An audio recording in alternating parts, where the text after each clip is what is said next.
fact. It just had it happen the other day when I was walking into Starbucks. Some guy came up and goes, "How do you have such a good body?" And instead of what the heck? An ad in the middle. Morning. What the heck was that? Let's see if I can move this. Ad in the middle of my jam track. I didn't put that in there.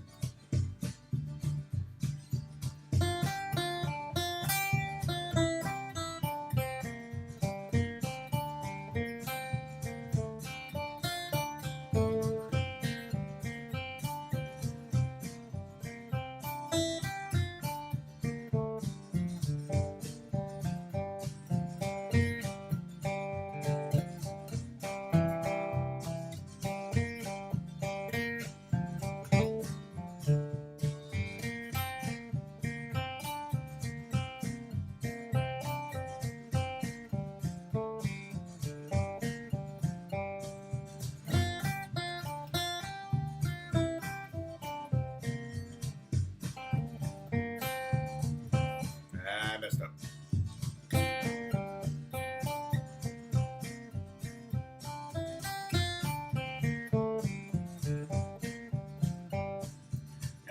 Not bad. It's not.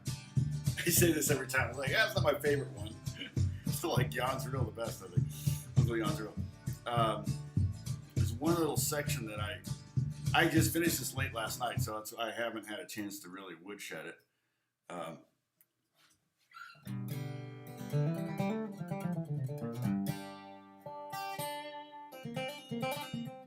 Okay, I've got 3 moderators and none of them are here yet. Hey, Ed. Hey, Jeff. Hey, Bob. No Bob? Have I been canceled?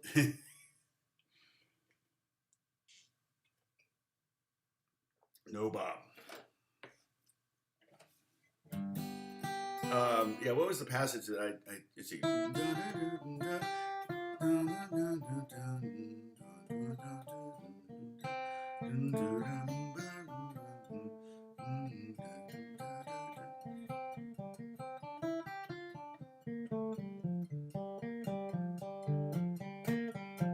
mean, it's kind of got a fun vibe to it. It's called BLUEGRASS. Again, having a hard time naming these things. Actually, next week's, because I'm going to add the blues notes here, next week's might have been a better one to call BLUEGRASS. But maybe I'll call it even more BLUEGRASS or something like that. Hey, there's a moderator.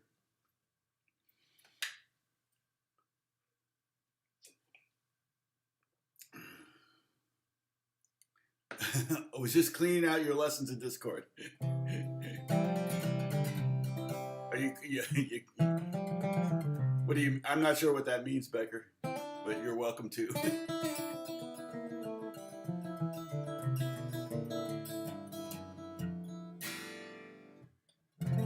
Bong. Oh yeah, this is the Discord link. Dennis just put it up there. So that's where you can download this. If you go to Tom's, what's it called? Because it changed. It was Tom's Bookmarks. Now it's Tom's Lesson PDFs. Yeah. And I think, does it say more than that or just that? Tom's Lesson, oh yeah. Tom's Lesson PDFs and lesson live streams. Also JPEGs or whatever. Pings. Screenshots. But yeah, feel free to print this up and join along if you want. Like I said, I finished it last night. Like the first half I got done, I think Monday, but then the second half I've been so busy since then that I was working on the project I'm doing with Kelly Jekyll and yesterday, and so just wasn't able to get to it until like 10:30 last night. Aslan, good to see you. John Jeffries, awesome, good to see you. You catch a Limewood from England. Yes, it's dinner time. It reminds me, I got to hit up my student in London. See if he's back from his Christmas holidays.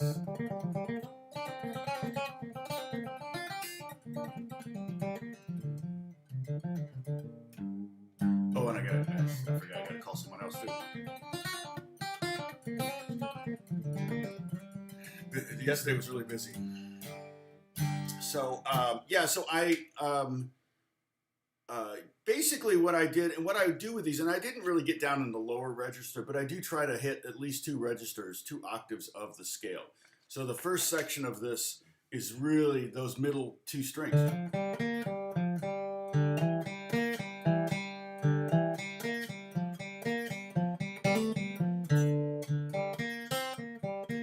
I like that little bit.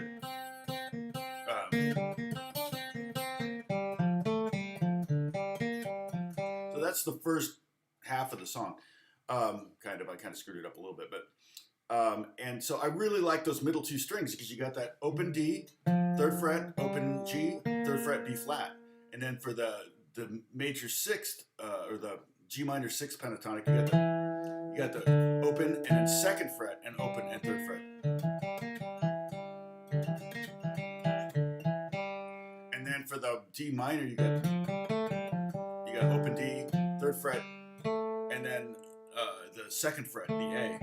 So you have all the changes that are made in these scales up here. Ooh, I did it right.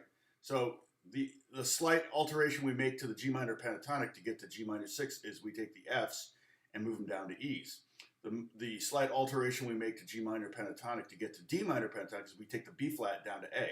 So that's what's happening when you see those little changes in that little snippet.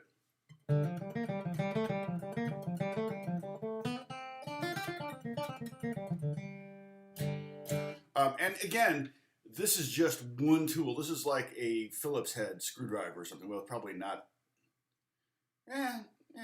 Flathead screwdriver. I don't know. Crescent wrench. Maybe a crescent wrench.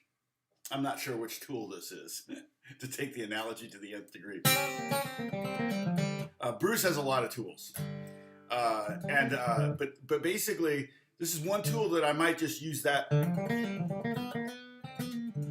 use a little snippet of to a little piece of it in the midst of using other scales.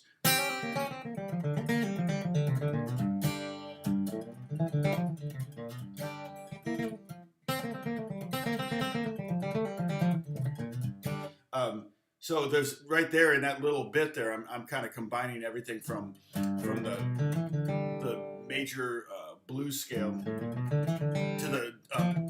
to the G Mixolydian scale to the actual G Dorian scale.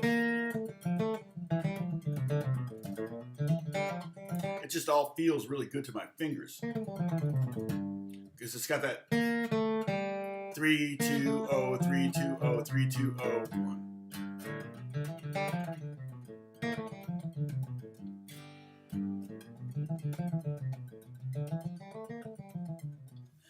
Okay, Vito says, Tom, not sure if this is a good idea, but weighing the risks, I don't have much to lose. Thus, I am buying an electric guitar and joining a band and as an intern to play for free. Every band I played in early on, I played in for free. I mean, if I got a gig, I got paid. We got a gig, we got paid. But initially, when you're rehearsing in the garage, generally no one's going to pay you. I have had, obviously, paid rehearsals before. But I don't, that's not unusual. So you don't have, like you said, you don't have much to lose. Yeah, you're gonna get better. You're gonna get so much better, so much faster when you're playing with others. And there's many reasons for that. And generally, I always use the tennis as an example. I always play better when I'm playing with someone that's better than me, obviously, than if I'm playing with someone who's worse than me.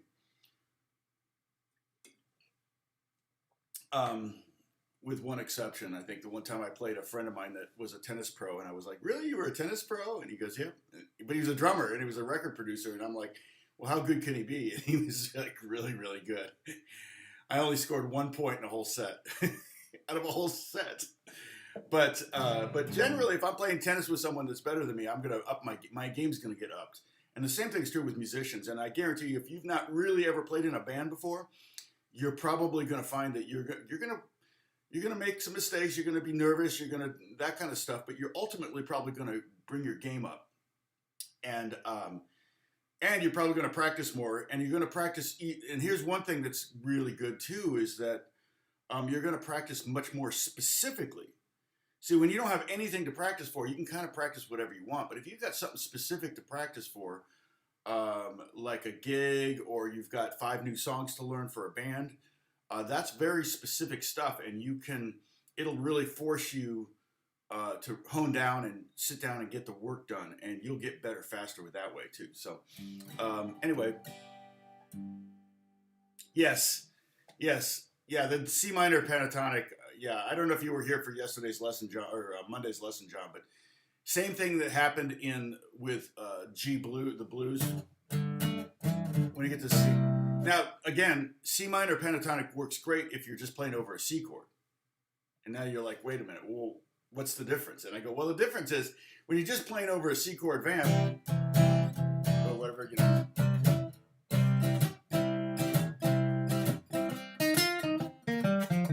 That sounds very 60s. But you know, it's like,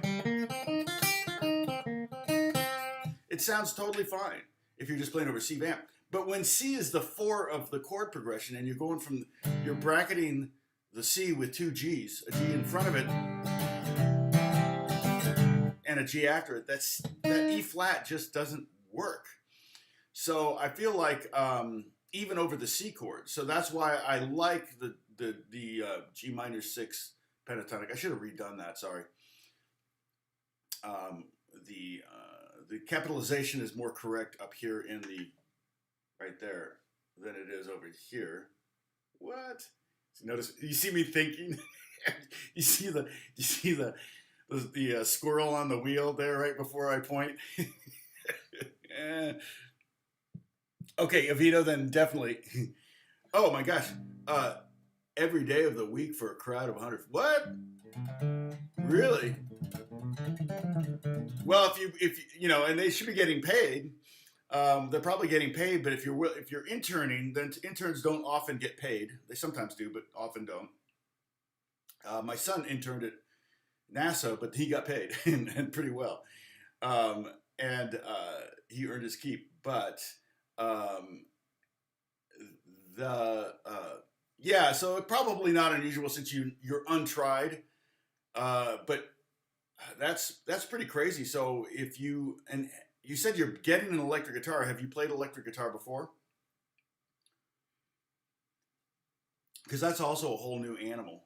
And if they're gigging every day, when do they practice? A lot of weddings in India.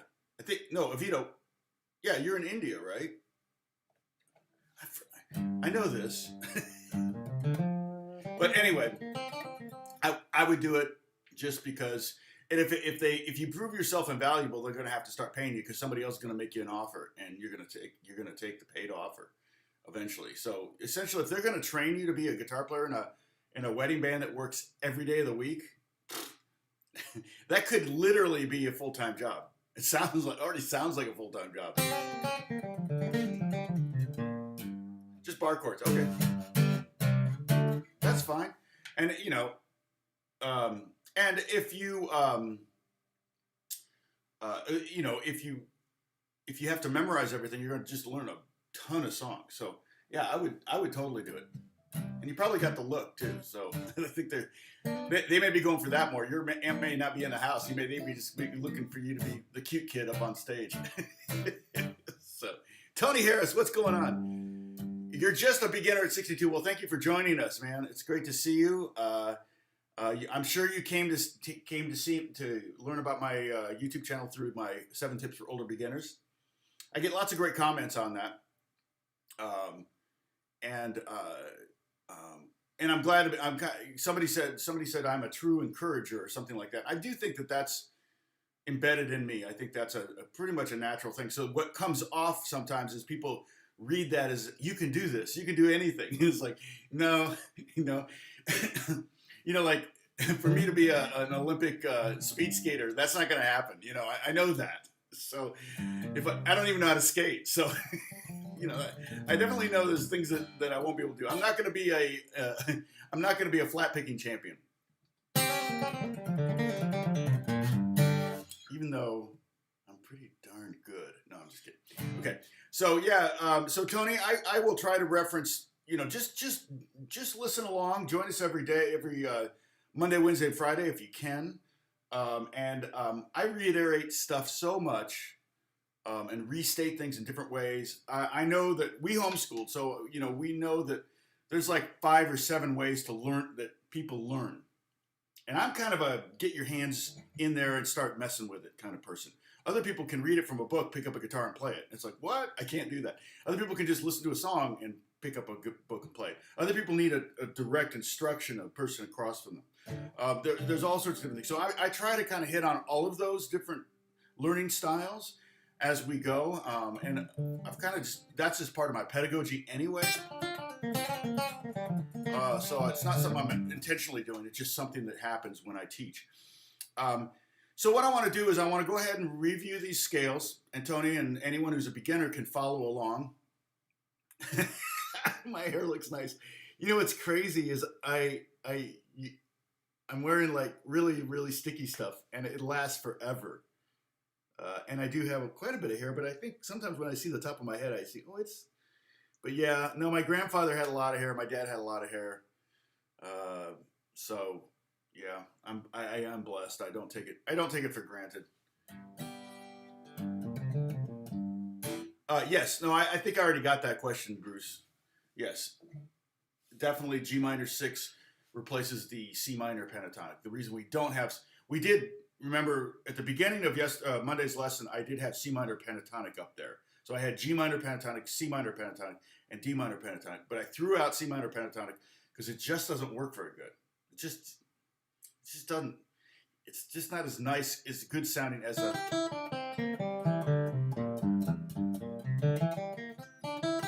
is the G minor 6 pentatonic. And for the beginners, P-E-N-T-O. In fact, there's the. I forgot I left it up here. Look, it's here. Woo, there it is. See, I had that, and I went, no, we're not going to use that, but I'm going to put it up here. It's kind of got a timeout. It's like, you get a timeout. You sit in the corner. So, yeah.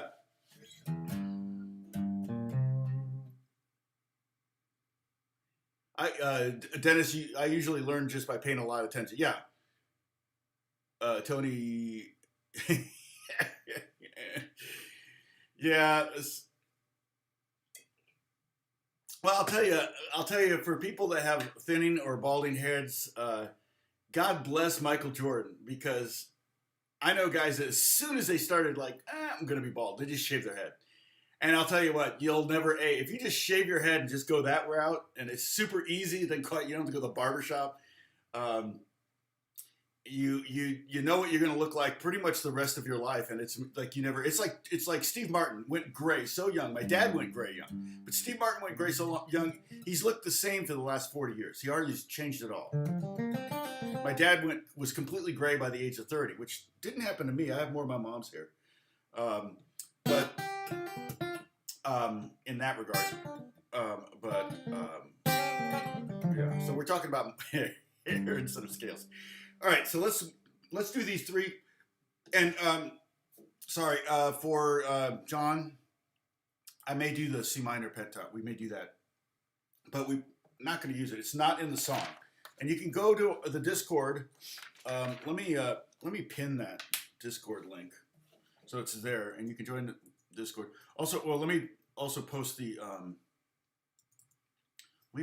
jam track that I was playing to. Okay, so here's the jam track that I was playing to. You can go to YouTube and just save this, and you can use it later. And remember, you can always slow it down if it's too fast, or if you want to play faster, you can speed it up. The Discord link, again, where I have to go like this a million times. I still haven't saved the Discord link, Dennis. It's so stupid. I gotta put it on a piece of paper and just have it ready to go. Here's the Discord link, and I'll go ahead and squirrel. I'll go ahead and pin this, so this one will be up there so people can join. And the Discord is where you'll find all these scales, these PDFs. I mean, not PDFs. These JPEGs are up there, and so is the song that I finished last night for this week's lesson.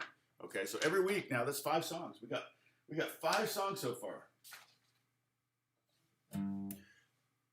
All right, so maybe next week's song will be even more bluegrass or something like that. I'm not sure, because when we add the blues notes to these scales, it's going to sound.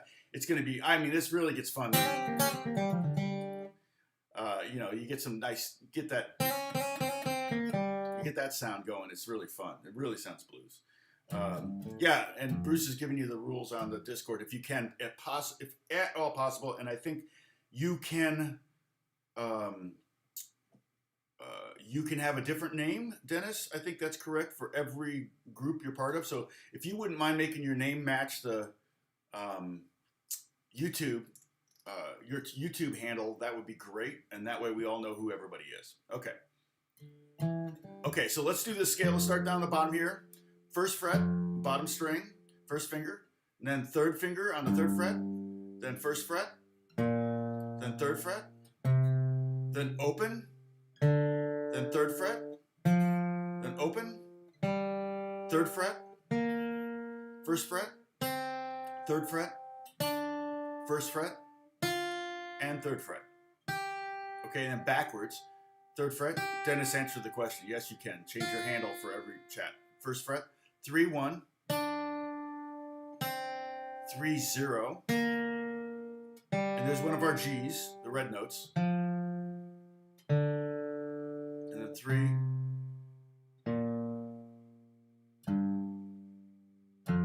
Okay.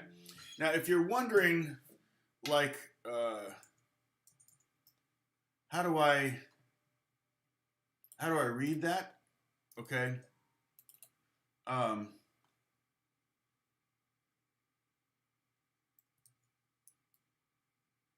It's going to look kind of funny, but here,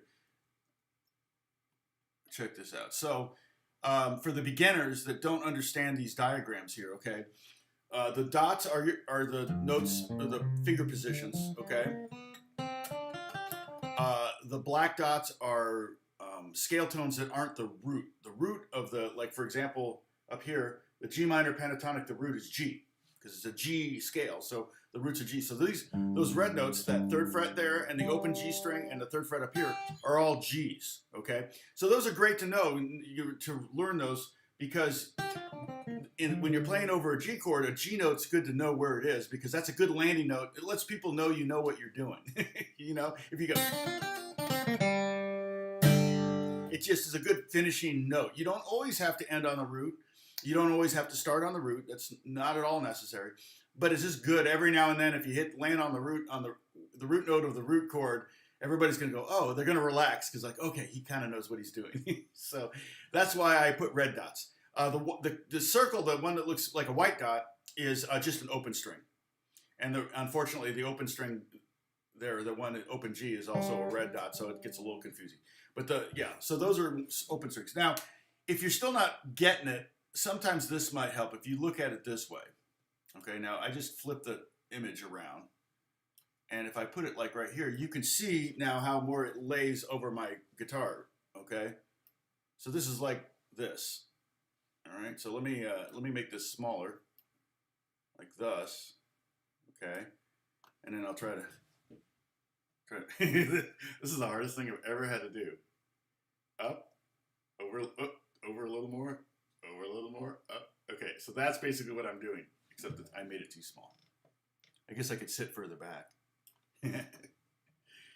Okay, like, so basically that's what's happening, okay, except I'm still like freaking my brain out. All right, does that make sense? So if you're having, like I said, if you're having trouble understanding how that scale fits, we flip it around. That's very, very standard practice. Okay, so, and I'm sure you're all laughing at me. You laughing at me? Okay, and if you listen to that, even that little lick right there, the middle two strings of the G minor pentatonic, that's kind of like the Layla lick, right?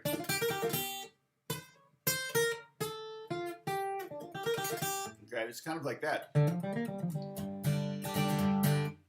Hey, sequence, NL. You got your guitar ready. What are we learning? Well, we're learning, right now we're learning, this is the 5th week we've spent on beginner intro to bluegrass.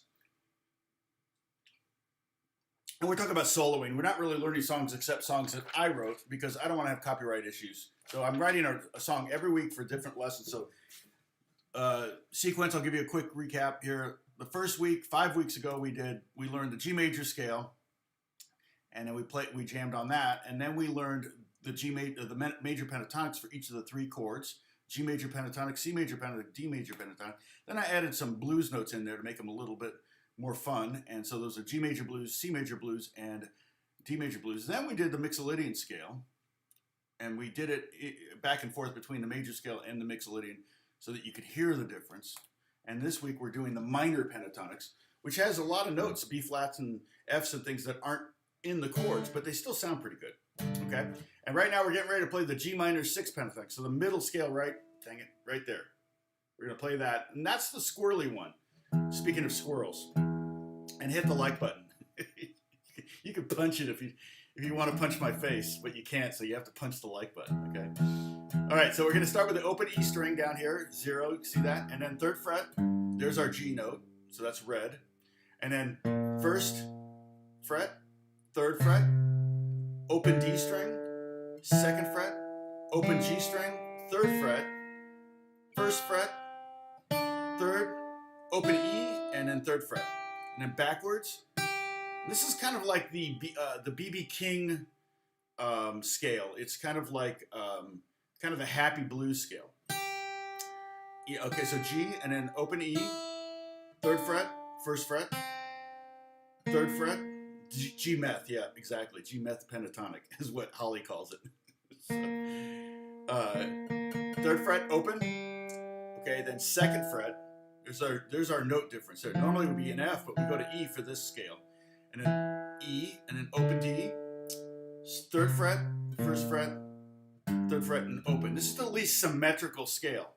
And we've learned in the past, you can look back, this is lesson 159, is that right? Is that what I said? It says right here. Yep, 159. So we've gone through a lot of different lessons and things like that. So we talked about pentatonic scales. So we learned all 5 pentatonic scales, minor pentatonic scales, major too. They're the same. So, okay. Now let's do the D minor pentatonic. And the D notes are here in D string, open 4th string, and the 3rd fret of the 2nd string are the 2 Ds that we have in open position. And when I say open position, it means basically we're positioning ourselves where the open string is going to get involved. We're going to use open strings, okay?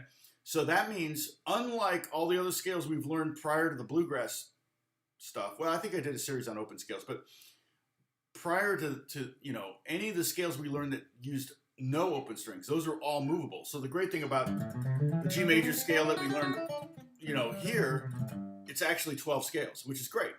These scales are not transportable. So in other words, I can't go, I can if I move up my open strings, but the fingerings are not. So if I go, right, I can't do that. I actually would have to put my first finger down here and create, and you can see it's pentatonic number 5. Okay, don't worry about that, no quiz on that. So everybody take a sip, there will not be a quiz. We have a drinking game sequence, and what was the other new guy?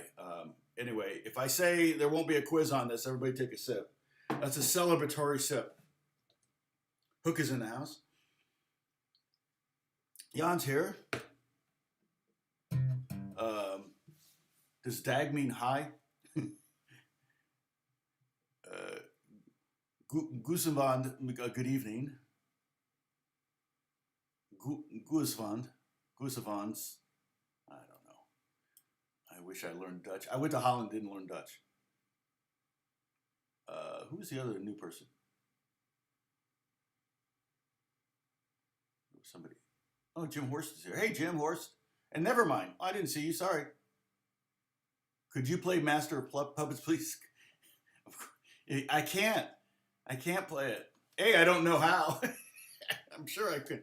I'm sure I could physically play it, but I don't remember how to play Master of Puppets. I probably taught it 5 or 6 or 10 times back in the day, but I don't really do covers because I don't want to get in trouble with copyright. Then I can't monetize this video, which would be a bummer. Because I like making my $3. Donovan, what's going on?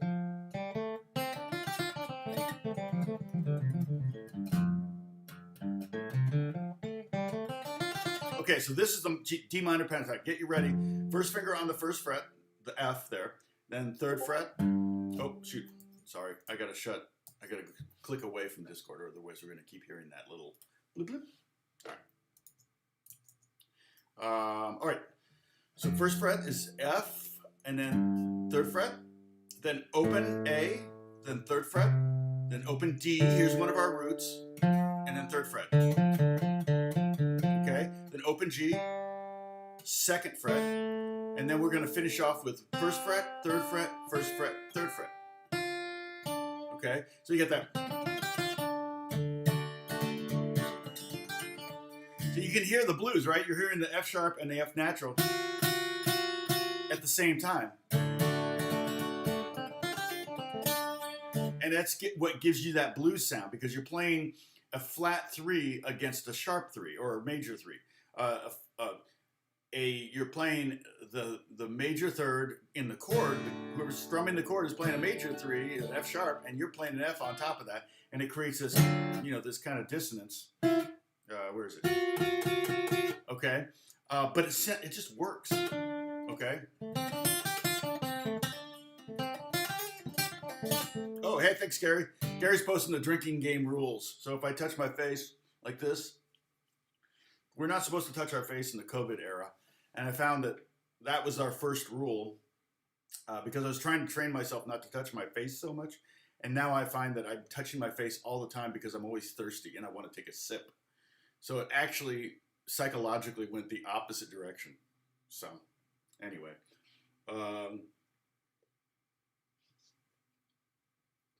If I touch my eyes, is it a double sip? Yeah, maybe, because that's really bad, right? Now, what if I put my finger in my nose? I just need to log off. That's not even a sippable offense. That's just like, okay, that's it. I saw the article about nose picking was really bad for spreading COVID. And I'm like, really? You elites really want to get rid of all our fun, bad habits. It's like they want to make Coca-Cola like $10 a bottle. And it's like, well, are they going to do the same tax on their red wine? Come on, guys. And then they're telling us we can't pick our nose. It's like, yeah, I know it's gauche, but that's why we like it. Anyway, okay, so let's do the D minor pentatonic backwards. 3, 1, 3, 1, 2, 0, 3, 1 or 3 0 3 0 3 1.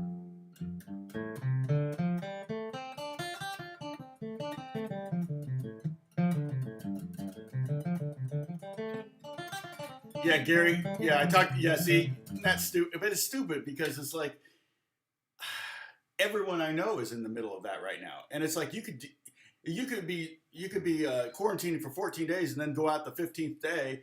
And then bump into someone else who gets tested for COVID the next day, and you're like, okay, now I got to quarantine for 14 more days. And it's not tenable. I had to quarantine. I didn't have to quarantine. They wouldn't let me play at church for a weekend because I talked to one of the worship leaders. You're not supposed to talk to the worship leader. No, I'm kidding. But he came down with COVID, and sorry, my nose itches. So take a sip because Tom's nose itches. And so Alex and I were both talking to him, and they said, oh, he narked on us and said, yeah, I was talking to Tom and Alex backstage. And we had our masks on, but that doesn't matter. So we had to take the weekend off. And so, but I find out on Christmas Eve, and I had to text or call. I had to text, 20 guitar players before I could find someone who could do it. And it wasn't for Christmas Eve services. It was for 2 days later. But I just didn't have a lot of time, so I had to get it done. And so the 26th, 27th. And I finally found somebody, but it was really frustrating because everybody was like, oh, no, I'm quarantining because I came in contact with someone who has you have symptoms? No symptoms. But so it's just kind of gotten crazy. The whole contact tracing bull crap.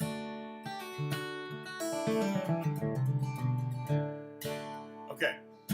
All right, so let me do this. Okay. I don't know, John, are you there? John White may want to go over this one just for for academia. We can do the C minor pentatonic, which is kind of easy. The bottom 4 strings or 3 strings are 1 3 1 3 1 3, and then open G to 3rd fret, and then 1st fret to 4th fret. Holly, you're so glad that we eliminated this one. It's the only one that had a pinky note, and then 1st fret and 3rd fret. 3 1 4 1 3 0 3 1 3 1 3 1. If you want to go to the C note, there it is.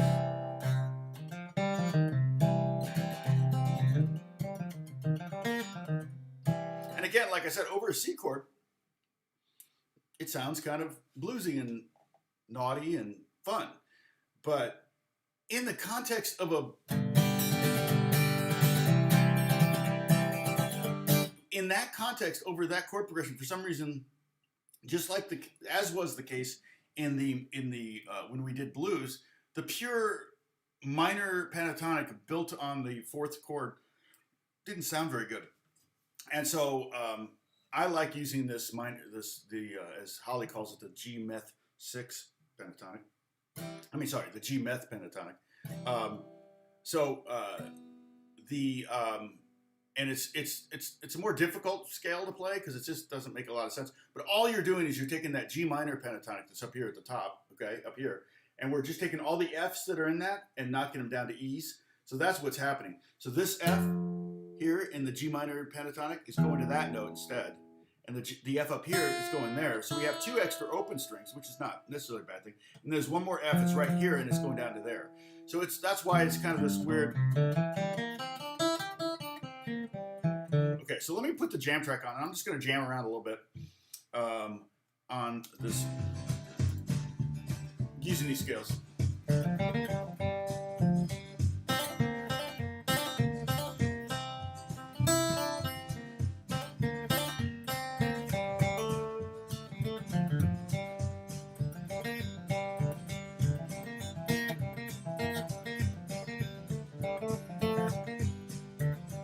See, I'm in the middle 2 strings.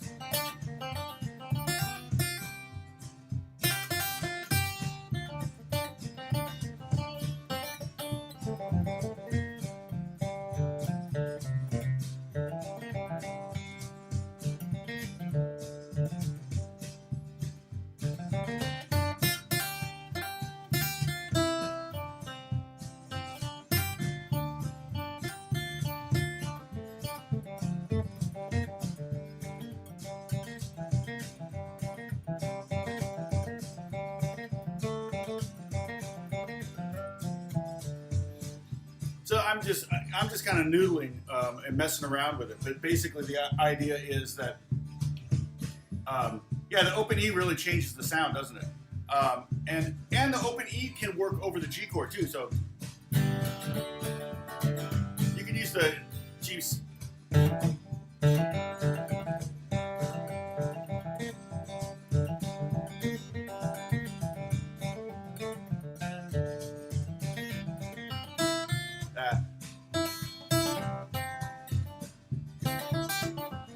Yeah, sorry, I gotta get the top strings.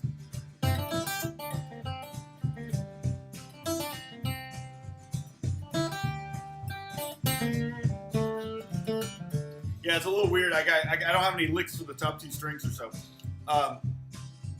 But wrong. Here we go. Stop.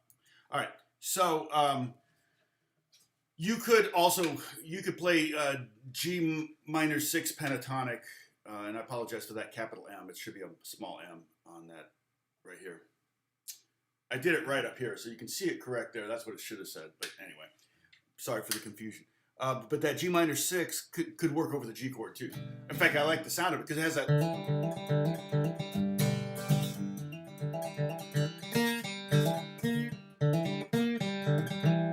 Right? It sounds great. And then go to the C chord. It sounds great there. And then you go back to G. So you could really kind of get away with using G minor 6 pentatonic for the first 3 chords. And then when you go to the D chord, it does sound good.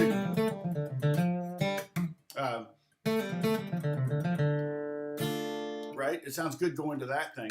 And then when you and also you can play G minor pentatonic for the C chord as well. So over the C, you just don't have that E in there. So, but that's not unusual. We did that with the blues. When you're on the 1 chord and the 4 chord, you can still stay on the minor the root pentatonic. So, what's that? How many licks does it take to get to the GUD, the Tootsie Roll center of a bluegrass song? Yeah, I don't have any. Yeah, I didn't have any ideas up here. I haven't spent a lot of time on the top part of this scale, so it tells me that's what I need to practice, right?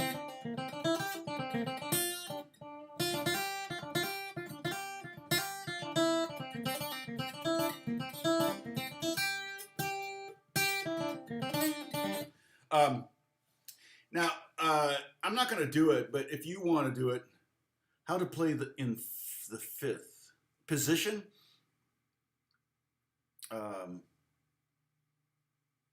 Oh, I was on media. He was leading, so we had a lot of close contact. Oh, and I was sipping coffee with no man. Whatever, Gary. I know it's so. Yeah, I mean, I flew on a whole flight, and I nursed a cup of coffee for a 3-hour flight, so I didn't have to wear my mask because it's like, because they gave us coffee. I'm like, well, if you gave us coffee, you clearly intend us to take off our masks. So it's like, I mean, I think I wore it maybe 25% of the time of the flight. It's just, and I had better masks now. My mask now is better. It's got a little bit more space. The other one was like just laying across my face, and I swear, when I'm wearing a mask, I forget to take deep breaths, and so I start to get lightheaded. And then if I pass out, people are going to think I have COVID. It's just because I'm dizzy from not taking any deep breaths. It's the exact same thing that happens when I smoke a cigar. I'm like trying to keep that stupid cigar lit, and I don't know what you're saying, but you're saying it too many times. There you go. Thank you, Dennis.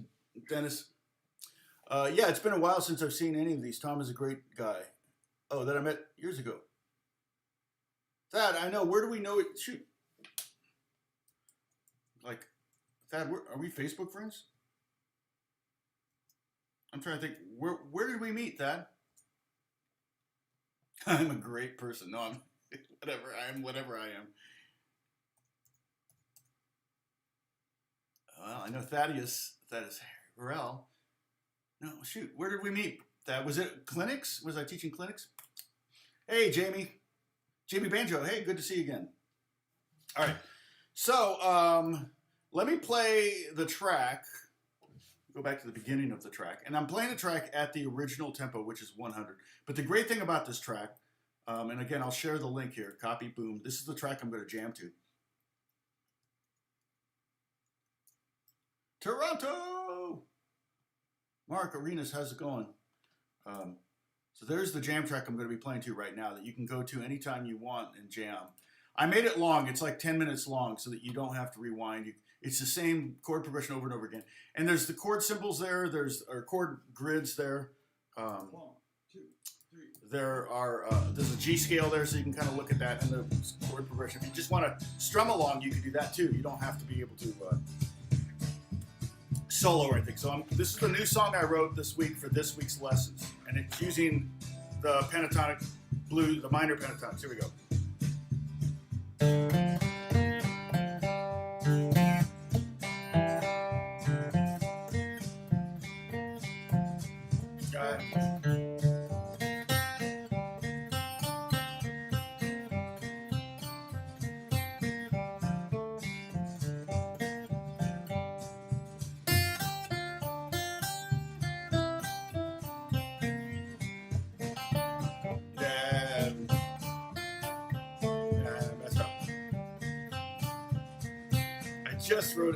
I just wrote it last night. I'm going to change picks too. I'm going to use my vegan bluegrass pick. Here we go.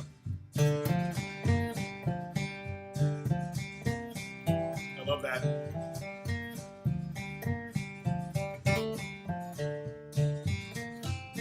I like this. Same lick.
Okay. Yeah, I'm still getting the second half down because I wrote the first half the day that we did the on Monday after our lesson. I kind of came up with the hook, the first half of that, and then I didn't write the last half until late last night. So, and I'm actually entering it. I did the whole finale. So I used Finale, the software Finale. If you want to get into chart making software, it's called notation software, music notation software. Maybe if you were going to start from nothing, I would suggest Sibelius. There's some free ones out there you can also do. But if you're doing, if you want to get to pro level, I think Sibelius is probably the better of the two, Finale and Sibelius. And I think there's a third one out there that a lot of people I know are using that might also be cheaper, like $99. Finale is pretty expensive. So, all right. Tony D. Oh, everybody's talking here. Everybody, let's see. Mark, where are you from? Oh, sorry, Thad. Yeah, we met at a conference. So it must have been one of the Maranatha conferences. No, I recognize your name. That's the crazy thing. I totally recognize your name. So I apologize if and your face is, well, I don't see a face there, but it's pretty small anyway, even if you had your, Mark, let's see, Justin Richter. Good. Oh, you're Toronto too? Oh, nice. I did a clinic in Toronto. Thad, yeah, you met it. What conference would that have been, Thad? Or what city are you in? Do you remember where the conference was? Okay, so I'm gonna grab. I did screenshots of this song, so we can. Oh, okay, no, they're on my. Well, I gotta move. Hold on a second. Desktop. There they are. Move them over here. Right. All right. Close this. And here's the first phrase. I love how big it is. All right. I guess I could put it there. Right. I'm not sure how big I can make this, but basically that's it. Oh, Houston. Okay. Yeah, so it definitely was a Maranatha, because the only time I've been to Houston once, it was Maranatha. And I remember that Houston specifically, two things I remember from Houston. I think I mentioned it before, it's literally was the most humid place I'd ever been. When I was a kid and I play in the snow in Indiana and I go in the house, my glasses would fog up because the house was hot. But when I left the hotel in Houston to go to the van, to go with the band to go to the church, my glasses fogged up. I was driving. It was like, I'm trying to drive and I'm like, ching, ching, ching, ching. And then the other thing I remember is that we had all of the gear delivered. Like we were endorsing, I guess PV was one of our sponsors, and so was Roland and Taylor Guitars. So they would ship gear to the events, and it would be waiting for us there. And we got to the Houston event, and somebody had broken into the church and stolen all the gear that Roland and PV had sent. Fortunately, Taylor didn't say anything. I had the Taylor with me, so I remember that. And then, yes. Oh, and I also remember we were going to go to that famous Cajun restaurant that's up on the stilts. Of course, everything out there is up on stilts, but that famous place, I don't know if it's still there, but it was a 3-hour wait, and we just went, we couldn't do it, so we went somewhere else. But because that night, Saturday night, oh, you bought some Roland monitors? That's funny. Isn't that hilarious? That would have been like, oh, and it actually was a really good trip because we went to the Space Center, and I remember standing next to the Saturn V rocket on it's laying down, and it's amazing how big that thing is. And it's crazy because it takes 12 seconds for it to clear the tower because it's so big and heavy. But then 12 seconds later, it's like 8 miles in the sky. It's like you learn about inertia that way. Sorry, Thad and I are having a little moment. Okay, so the very first 4 bars of this is a pickup again, okay? The other thing you'll notice, I went ahead, even though there's no F sharps in this entire song, I went ahead because the chords are in the key of G. I put the whole song in the key of G, which meant I had to add an accidental for every one of those sharps and flat, the flat and the naturals. Okay, so you see the natural, and I know most of you are going to be reading the tab.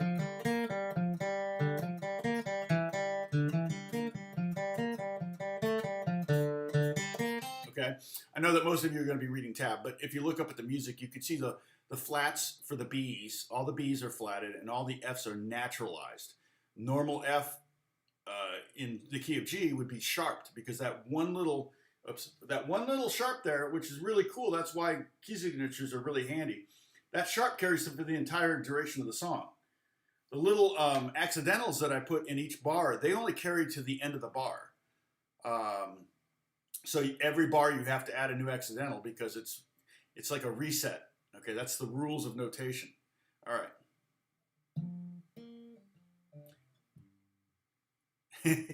yeah, please continue the education. Thanks, Dad. Yeah, I remember that. I remember they got rid of the gear. That was cool, actually, because it was easier than shipping it back.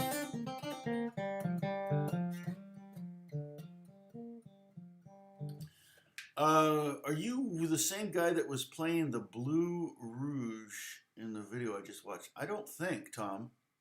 I don't know what that is. Hey, Anthony.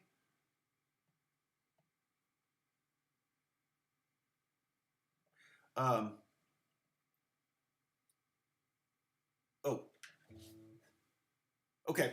Yeah, and the great thing about it, if you go back, this is week 5. So every week I'm writing a song, I'm trying to keep it basic. And again, you can slow down. If you go to that, the link I posted earlier, I can post it right now, the jam track. All right, good job, Becker, got dinner. If you go to the jam track, you can slow it down to 75, 50 beats per minute, 25 beats per minute, which is way too slow. But 50, you might be able to kind of jam along at 50, but you could play this maybe if you can't play it faster. But anyway, it starts out really, I'm using a snippet.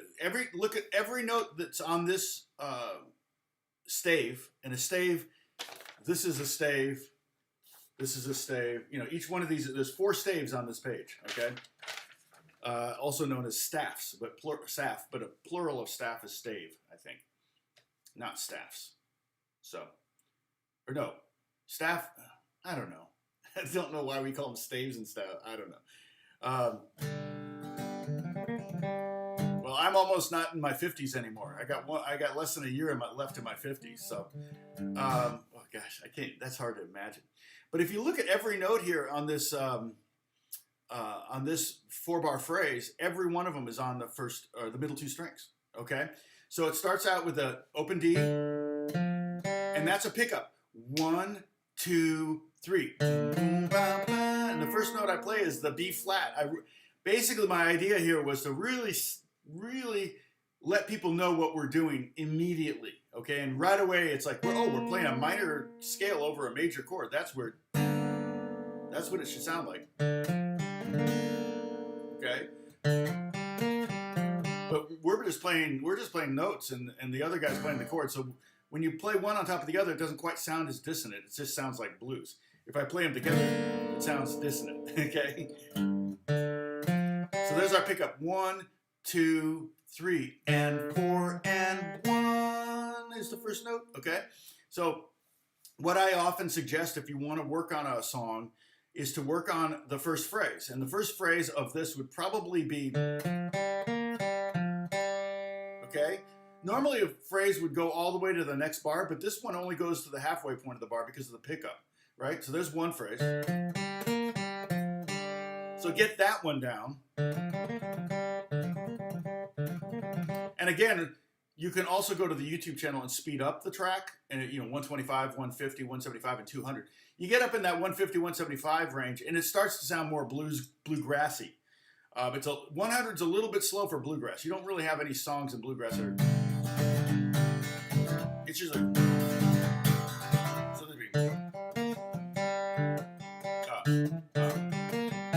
Okay, so let's play that first lick again. Open D, 3rd fret, open G, 3rd fret, open G, 3rd fret on the 4th string, and then D, or G. And then you get the next phrase, which starts out the same, but that's where you change to that E natural, that E note instead of the F, to accommodate that C chord. It just fits better over the C chord. It sounds better. And then you still end on a G note. So the second phrase is, okay, and you practice that phrase. Then you put the two together. Okay. Would this be A Dorian, the second mode of G major? No. No, the A Dorian would have an F sharp in it and a B natural. So yeah, it would not be A Dorian. This is basically just G minor pentatonic. If we were to combine these, I see what you're saying though. If we were to combine all of these scales, and have all the notes, so if we were to create an amalgam of G minor pentatonic and G minor 6, the only difference here is there's an E in this one and there's an A in this one. If we were to add all those together, it would be G Dorian. And we're going to do that one later. That's coming up in a few weeks or a couple weeks or something.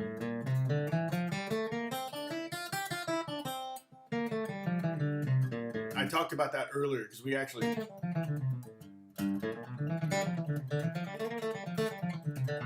I'm going back and forth between G Dorian and G Mixolydian and then G major blues. So that, again, keep in mind these scales are just one tool. Each of these, we've done 5 weeks now, and here's a tool, here's a tool, here's a tool, here's another tool, here's a tool, here's a tool. You put them all together, you got a toolbox. Okay. Oh man, your internet's not working, huh? Is it starting to freeze and then you think like I really move like that? I would do though that sometimes that when I was leading worship, I get on the microphone and go, yeah, I think the mic seems to be in and out, but I'm sure what? So just to take off the sound, man. They know what I'm doing right away because yeah, here's a tool. Okay, so yeah, so then we got, so the first two phrases. Okay, and then so once you have each of those phrases down maybe individually, then you put them together and try to do the whole. Okay, and then the next one starts out, so this is going into the second G chord, kind of a pickup into the second G chord. Open D, 2nd fret the E, so we're still in that G meth scale, the G meth pentatonic, the G minor 6 pentatonic. D, E, and an open G, and then here we're going to do a whole long phrase. See, we're going 3rd fret, open, 3rd fret, open, 3rd fret, open. Then I'm going to go to the A, because I'm going to be playing the D minor pentatonic, open, 3, so maybe that next phrase is going to be long. It's going to be like a double length. So you practice that one. Start slow, get it right. Try to start with an upstroke.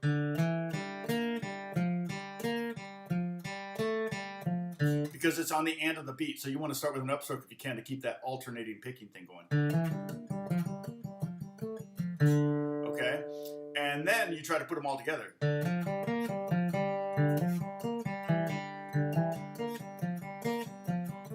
And what I like doing, just to give you a little bit more of a flourish or a little bit more guitaristic bent, is to hammer on that first note at the 4th bar, the D chord, that A note right there. I just like the sound of that. So that second phrase would sound like this. Okay, so you can do that, and that makes it a little bit more fun too. Tom cut that out. We're extremely busy blocking all my indecent messages. Yeah, we could do one. Instead of actually having a lesson, we could just see how fast Holly, Bruce, and Dennis can block decent messages. I won't even try to monetize that one. I'll just say, yeah, whatever.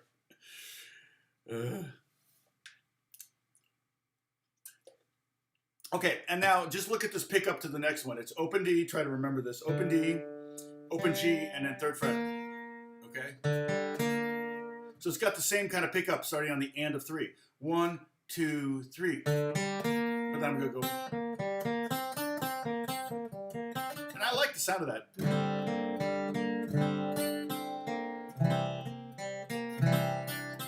I love the sound of that phrase. So this is not my least favorite of our songs that I've written so far. 4 to 3 watching, not bad. What's our peak so far today? Oh, that's pretty much our peak. Well, no, 45, let's see. 47 peak, not bad.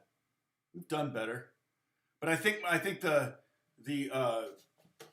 my view count is now getting more back to normal. It kind of jumped.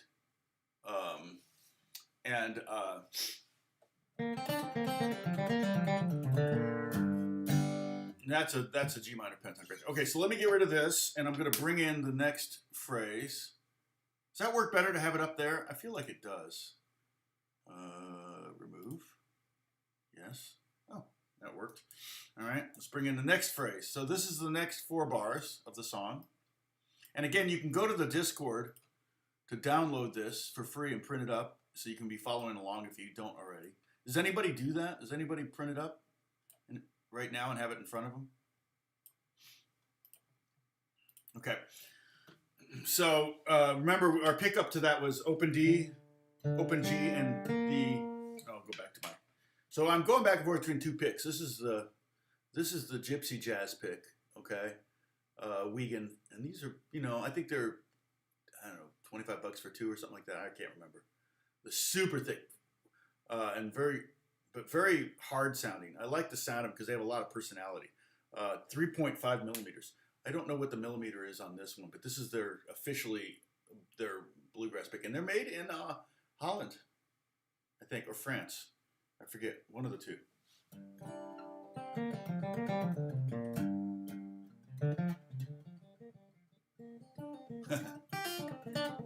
Exactly, Catherine.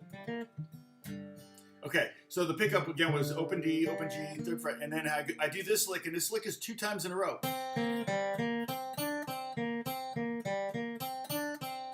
Okay, sounds great over the G.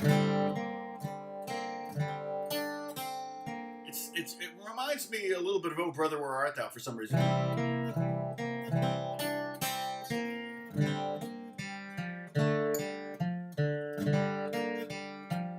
That's the whole phrase, and I'm kind of playing it with chords. It's like a chord melody.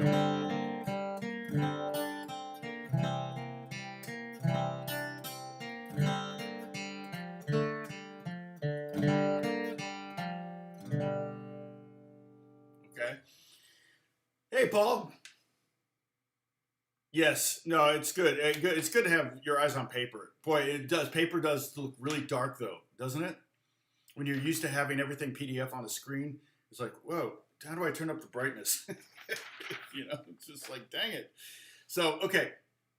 In fact, I will look at the paper when I'm playing this. But basically, the first lick is 1st fret on the 2nd string, and then 3rd string, 3rd fret, 3rd string, open 3rd string, and I kind of keep my 1st finger there.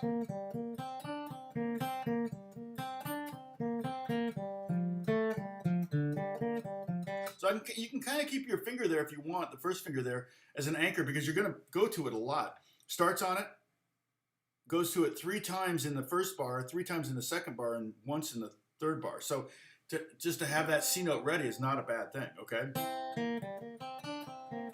And also, you can kind of get that Norman Blake kind of thing going too, If you're hitting multiple strings, it just sounds a little bit more like sloppy, but intentionally sloppy, okay?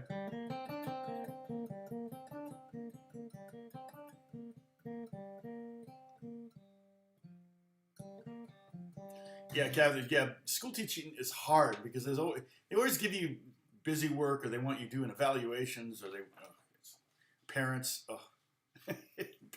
Beth is teaching right now. She's actually with kids, though. She's doing a pod because there are a lot of kids that are not learning at home, and they're failing. And so the district that she's teaching is a very wealthy district, and they do not. All those kids all go to Harvard and Yale and stuff, and they do not want their kids failing. So she's working with them. She's working with ninth graders. Yeah, I'm flat picking. So, so let's see. Mark Boldman, can you say the name of the bluegrass pick again? Oh, Wiegand. Sorry. Let me find the website real quick. It's a very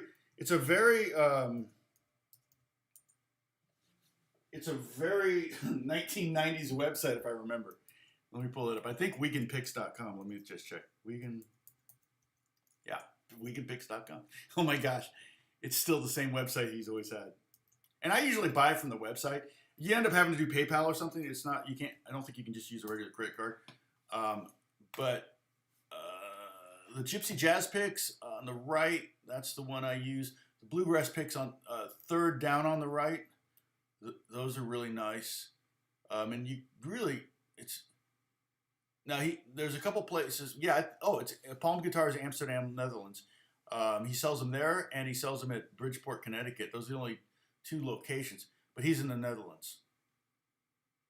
So yeah, really, really good picks. I pretty much have all of the picks. The only one I don't have is, I have the Fatone too. I do somewhere. The Fatone, yeah, this is the Fatone. It's giant. Somebody gave this one to me though, but it is really big. What is the size of that? 5 millimeters. 5 millimeters thick. Let's see what that one sounds like. The other drag is, I like the white ones because if I drop them on stage, I can see them. The black ones are really hard if the stage is dark. This thing, I should probably use this on some. It sounds a lot like the Wiegand. It sounds a lot like the Gypsy Jazz pick. But it's so fat, you may run into strings.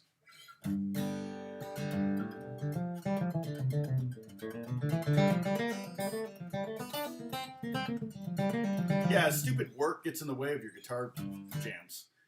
That's just no good. Sequence, if you go to the Discord link up there, you can join a Discord, and all the PDFs for these songs that I'm writing, they're all up there on the Discord under Tom's PDFs. Yep, so you can go right there and get it, and it's free, and it doesn't cost anything to be part of Discord. And the only thing is, we ask you to be cool. Don't be a stalker on Discord. Don't be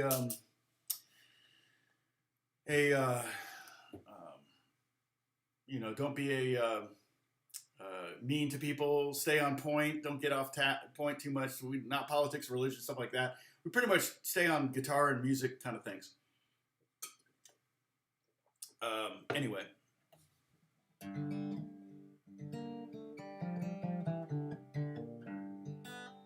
Oh, interesting. Well, I do like bottle caps for picks. Particularly this one here. I got to find more of these, but basically, I know it sounds annoying, but sometimes when I'm doing film score stuff, you want this like when I'm doing some kind of weird kill. Okay. So again, the second phrase here. This is the second phrase of the song, and it's first fret, open. First fret, third fret, open, third, first, third, first, and then back to the C note, and do the same lick twice.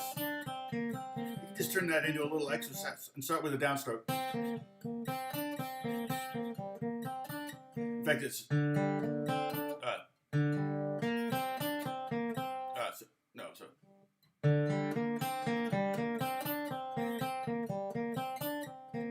then we have, I'm just basically doing descending on the G minor pentatonic. I'm going C, B flat, G, and then F. And then I'm going D. Oh no, worries. You're fine, Dad. Don't ever apologize. Trust me. I get off topic all the time. Oh, and Dad, did you ever think of that restaurant I was talking about? It's a famous Cajun. They had actually Cajun musicians out front. A very famous Cajun restaurant. And we went there, but it was a 3-hour wait, so we didn't want to wait that long. And then open D, and it was up on stilts. It was down by the water, you know, obviously. So, and then open G. Oh, yeah. And this phrase ends on, no. I do this. I had decided to end with a lick instead of ending. I could have gone, but I decided to go, kind of extend the phrase a little bit longer. So this whole phrase with the pickup, D, G,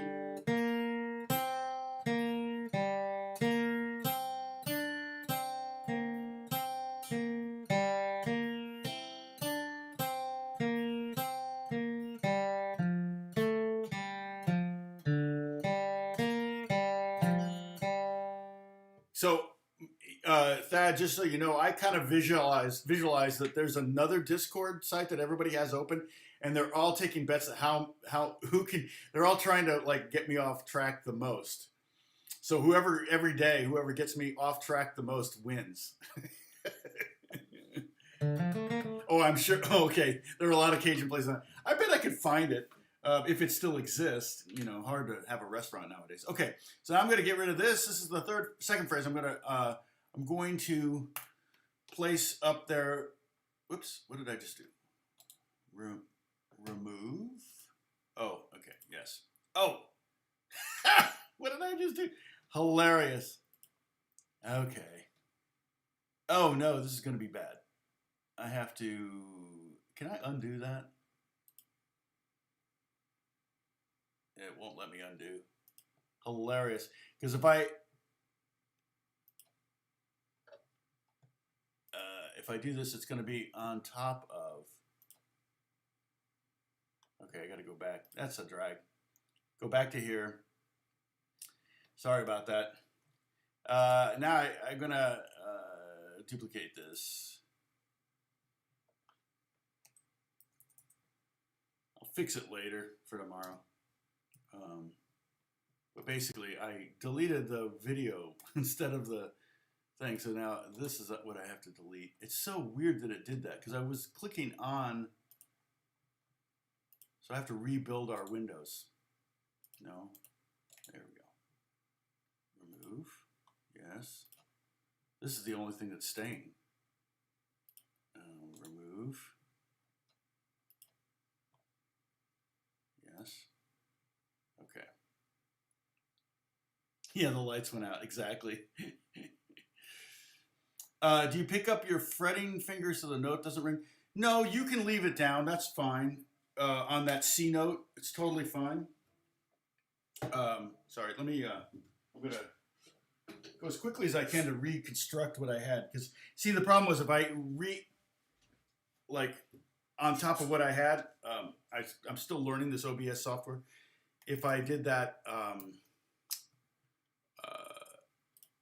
it would be, let's see, I want this, this, and this. Okay. If I put the video back up, it would be sitting on top of all the other stuff. So this is probably slightly easier than doing it the other way. Let's see. It's going to go down here. Almost done. Almost back to normal. Except these are still too big. You see the work I put in for you guys? I'm not going to make these perfect. I just got to make them work. And I'm not going to put the C minor pen back up there because that doesn't. We're not even using that. Okay, there's that. Now I got to create the. It's bugging me. Talk amongst yourselves. Okay. Now I got to create the text window thing again with the names of the scales. All right, and this is instructive. G minor pen.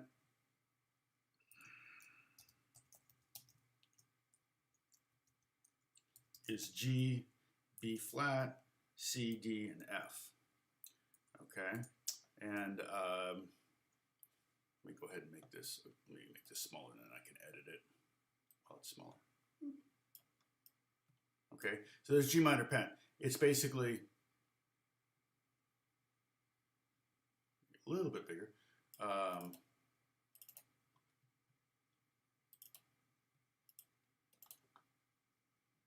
And then to make a G minor 6 pentatonic,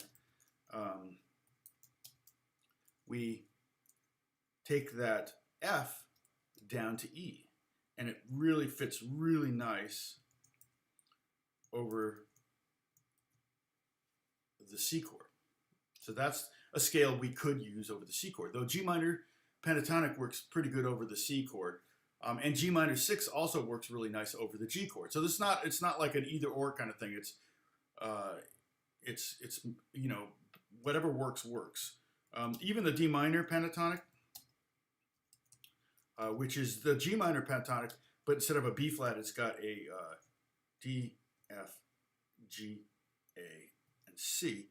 The only difference between there, and if I wrote it out, like if I wrote out the D minor pentatonic starting on G, you would see the note difference, the subtle note change, okay? So, again, I apologize for being an idiot with OBS software. All right, I can make this smaller. This is just the chord progression that I'm jamming over, so. All right, so now I think we're ready for that next phrase. Hopefully I won't screw it up again. I'll try to be more careful. So here's the third phrase in the song, BLUEGRASS. Where is it? There we go. And I'm sure probably Dennis is saying, oh, there's a move to back thing or move to forward thing.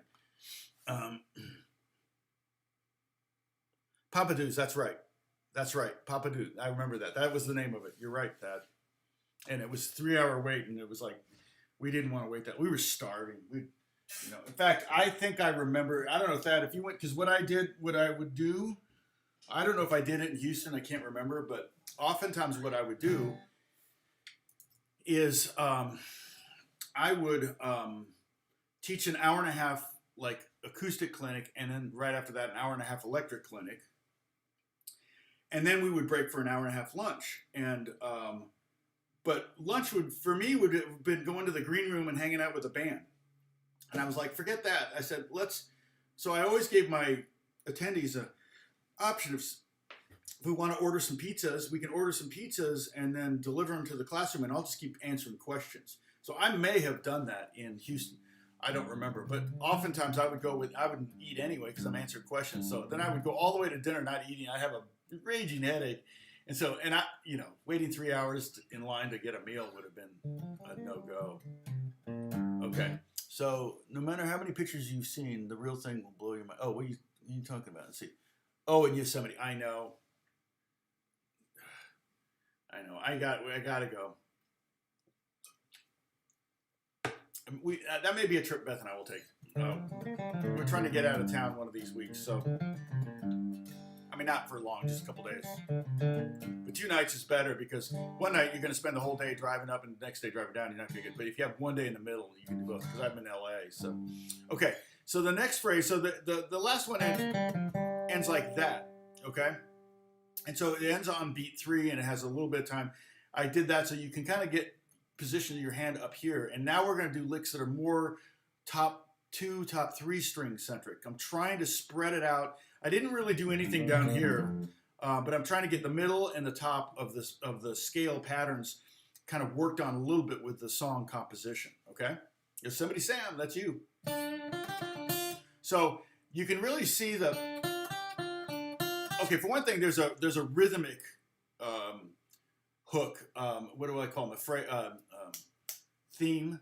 Okay, theme and variations. So themes can be a melodic theme, but they can also be a rhythmic theme. So if you look at the rhythmic theme there, okay, I've got those ties. Those ties are the notes where you have that little arch connecting 2 notes. See, it goes F, G, F, D, F, G. And so what that is that means that note is worth a quarter note. Now, I could have made it a quarter note, and so you have an 8th note and a quarter note and an 8th note. I could have done it that way. It might have looked better. I don't know. But this is just one way to write it, and so you're not playing that. It's not this. You're not playing those notes twice. You're playing them once. So what the tie does is it adds the notes together. So they stay. When the notes are the same, the tie just makes the notes as long as the 2 notes combined are. And so you add 2 8th notes together, and you get a quarter note. Okay. There will not be a quiz on this, so don't worry. Okay, but let's go ahead and clap out that rhythm, okay? So it's 1, 2, 3, 4. It's 1 and 2 and 3 and 1 and 2 and 3 and 1 and 2 and 3 and 1 and 2 and 3. So what's happening is we have a space where 4 would land. So ba da da ba ba ba 4 and da da da da da da 4 da da da da da 4 da da da da da. Okay, and that melodic or that rhythmic theme only goes the first 3 bars, and that doesn't happen the 4th bar. I tried to make it happen the 4th bar, but I couldn't make it resolve the way I wanted to, so I went ahead and I could have gone, but I just, I just wanted to finish it out and then move on to the next phrase, okay?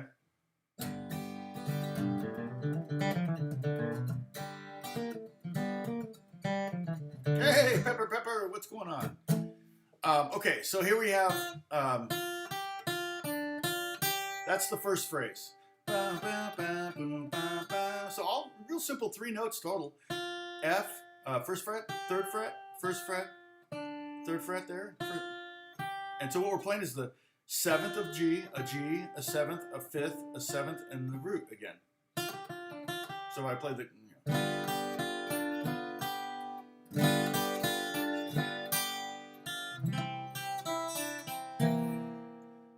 and so that's the next phrase. So I go, let's see. And then I'm going to, on the last note of that G bar is an F, because that's in that scale. And then what I do is I immediately go down by half step to that E note. You know how I like those half step movements between chord shapes, because it really, what I'm doing there is really highlighting, okay, here's what's changing between these 2 scales. This is the note that's unique to the G minor pentatonic that's not in the G minor 6 pentatonic, and here's the note that's unique to the G minor 6 pentatonic that's not in the G minor pentatonic, okay? So what I'm doing is I'm really taking that moment as kind of a melodically teachable moment.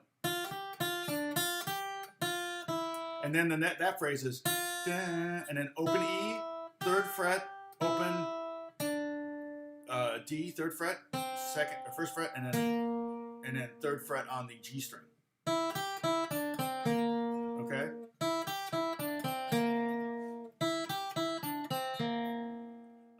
What happened?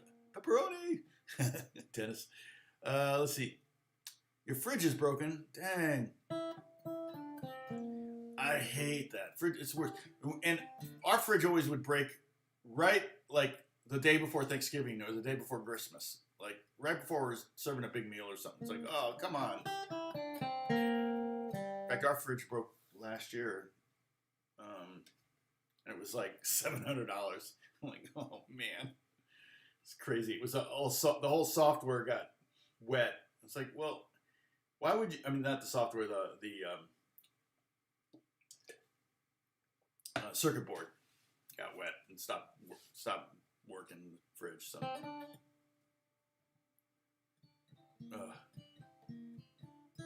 cooler time. Dang, I hate that. And sometimes it happens right after you go to the store and just fill up the fridge too. So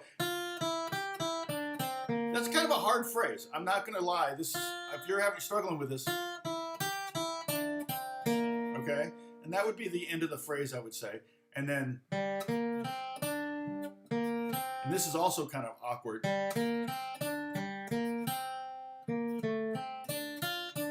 But you know what's cool about it is just playing this phrase alone, you can kind of hear the chords change. All right, me, that's one of my things I like to do when I'm soloing. I'm like to really try to make it sound like you can hear the chords change in the middle of the solo, and that's where pointing out the differences between the chords. So listen to this phrase and see if you can hear where the chords change.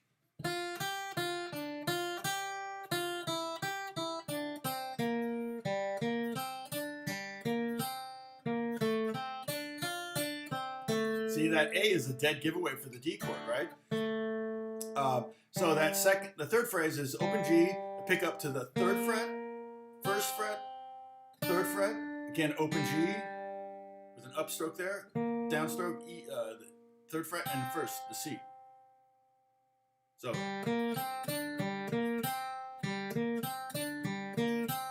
And then 3rd fret, the last phrase of this stave, 2nd fret, 1st, 3rd, 1st on the 1st string, 3rd, 1st, 2nd. And again, there's another example where I point out the difference between G minor pentatonic and D minor pentatonic is the B flat A thing. So what I do is the pickup to that D bar is a B flat, which is a note over the G minor pentatonic, and we go right to the A, which is a half step motion. And that's how you can that's where you're like, oh, now I hear the chord change, because I'm really trying to point out the chord change in the melody.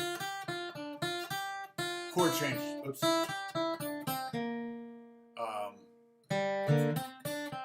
Let's see. Chord change. Okay, so that's kind of my methodology on writing melodies is really, and I try to do the same thing when I'm soloing. It's really kind of, okay, let's make sure I don't delete the stupid, there we go. Yes. Yeah, see, I accidentally did that. It's like, dang it. All right, last phrase. Last phrase. Here it is.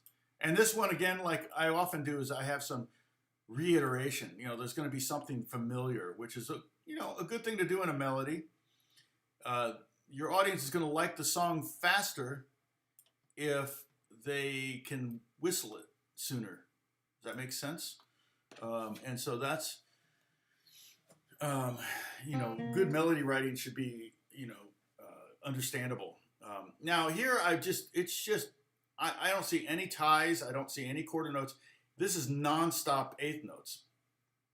All right, you see that? 1 and so we were to clap this out, it would just sound like we're clapping. 1 and 2 and 3 and 4 and 1 and 2 and 3 and 4 and 1 and 2. Okay, we're not going to do that. Only if we were doing like a group Zoom thing would I do that.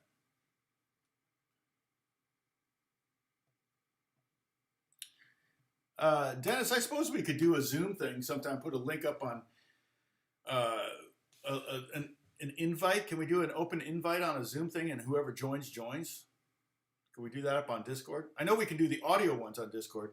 Do they have video ones too? Where you can, does this Discord have like a Zoom feature? Be pretty chaotic. But I can see everybody's face. I know what some of you look like. Okay, so this last phrase, I really like this. Is again with a.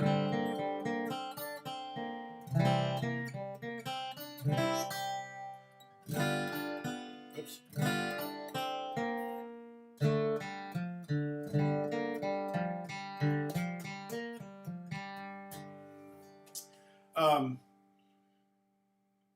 So, like I said, this is nonstop, but I really like this phrase. And so this is the same phrase. The first bar of the 4th stave is the same as the first bar of the 2nd stave. The second bar of the 4th stave starts out the same as the second bar of the 2nd stave, but then it's not a direct repeat of the first bar. So, so basically, the first bar 5 and 6 were the same exact thing twice. This one, it does a little bit different because I want to kind of spread it around. I don't want to only be on a couple strings here. So this one is I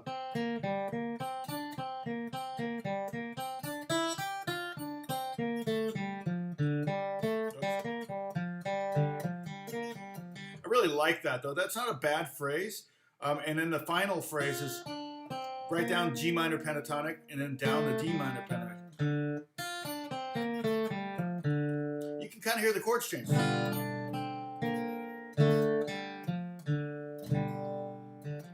Yeah, remember to give Tim a like. Sam. You're okay. Thanks, Aslan. You gave me a like already. Good. How many likes do I have? I can see that. You can see it too, I think, right? 33 likes. I only have 30 viewers right now, though. Yeah, I'm wondering if people are starting to get back to work.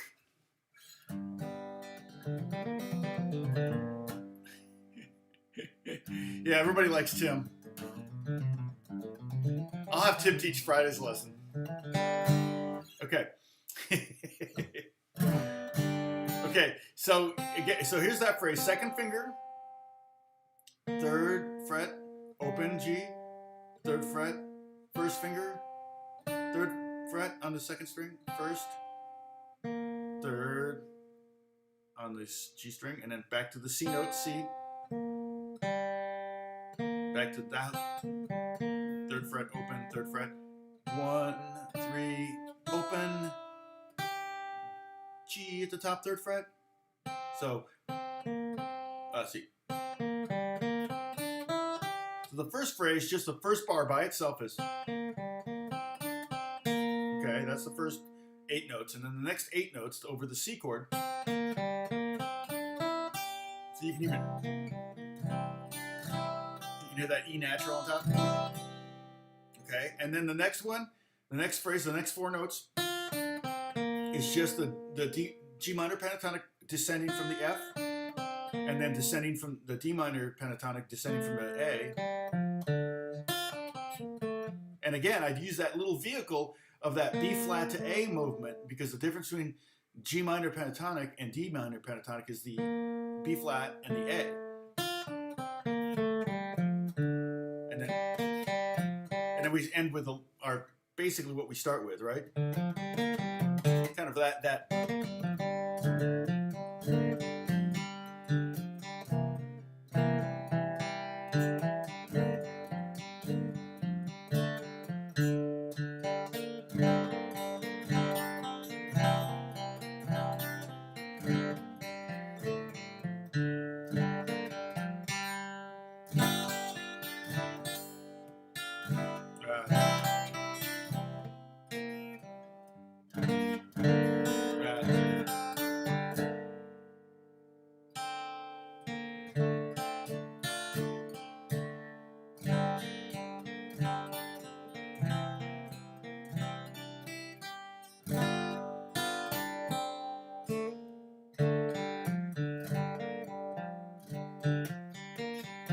All right, now I don't have this one down very good because I wrote the first half on Monday, and then late last night I wrote the second half and loaded it into Finale. That's the software I'm using.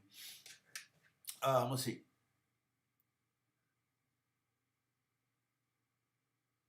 What do you guys? Oh, shampooing the carpets. Shampoo is an Indian word, I believe, from India. Shampoo. I think its origins is actually Indian. Not sure why. Okay, what was I going to do? I was going to jam along with it. Okay, so,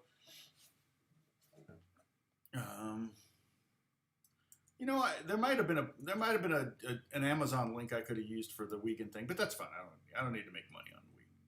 But again, thank you so much. I saw that some of you, I saw that I'm assuming that because I made a little bit of money from I think $25 in December from Amazon, which is great. So when you click on the Amazon links in my, you don't have to buy the thing that you click on, but if you do any shopping after that point, once you click through it, then I get a piece of that, a little, tiny percentage of that, and it adds up, believe it or not. Like I said, $20 last month, or usually anywhere from $15 to $20 is typical. But then December is always going to be a little bit higher. And sometimes if it's a big item, they wait to pay it until they're sure you're not going to return it. In fact, none of the payouts go until they're sure the returns are not done. They don't want to have return issues. Let's see. So okay, here's the jam track.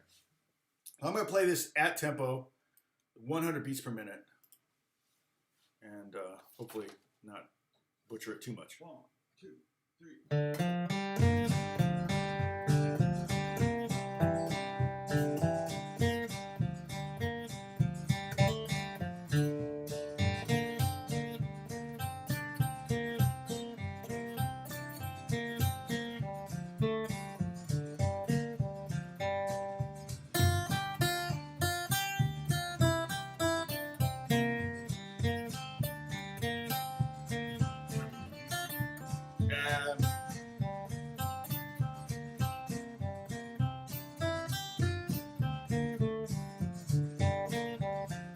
know why.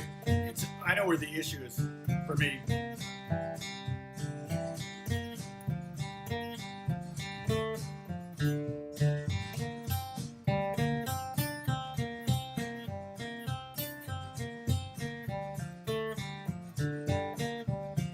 Right here, coming up.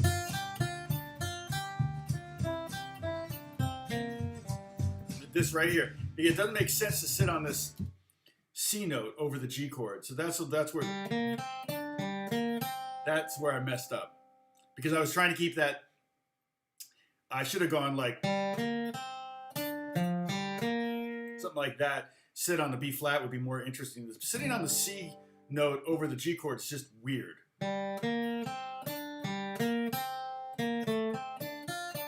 So my hand doesn't even want to do it because it's so unnatural musically.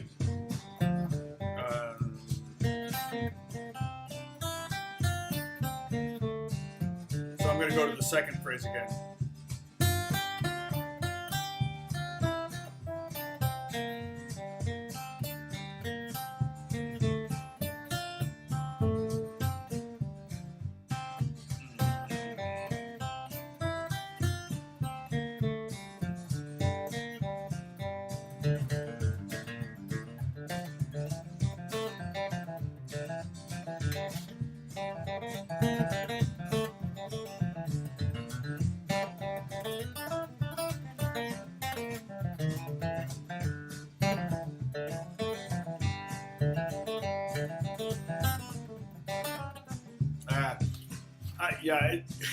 Obviously. So what I'm doing, I'm using all the tools there. You know, I'm using lots of different scales to go back and forth because if I have melodic ideas I hear in my head, I want to go to them, and using only one scale or three scales even, or one scale per chord is really limiting for me because I want to be able to have lots of options, and so that's where that. But yeah, so that let me. Oh, see, I almost did it again, guys. I almost deleted the. That's what I did before. Okay, so yeah, so it was this phrase here that I kind of messed up melodically. I may change it and re-up it. Okay, if I come up with a better idea there, I may do it. But it's that third bar, so it'd be bar 9, 10, 11, bar 11. Dun, dun, dun, dun, dun, dun. You know, sitting on that C note over the G chord just doesn't make as much sense. I mean, the B flat's weird too, but the B flat would maybe, you know, like what would I change it to coming out of this? Let's see, because I got the rhythmic. I want to keep the rhythmic thing going. That rhythmic theme.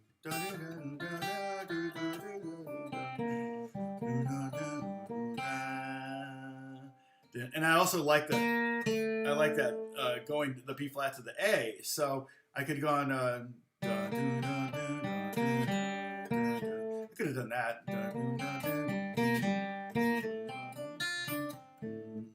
That would be pretty basic. And that would be sitting on a G over a G chord, which of course is going to work.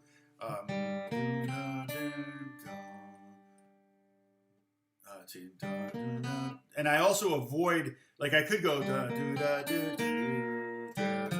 would be cool. Get that dominant seventh, sit on that dominant seventh over the G would be cool. The only problem is then I have a note on the two notes on the third fret in a row, which I'm trying not to do to you because I want you to be able to play these things. And so that's. See, I could also go. But that would be the same thing where I'm two notes in a row on the same fret on adjacent strings. It's just a little difficult to execute sometimes.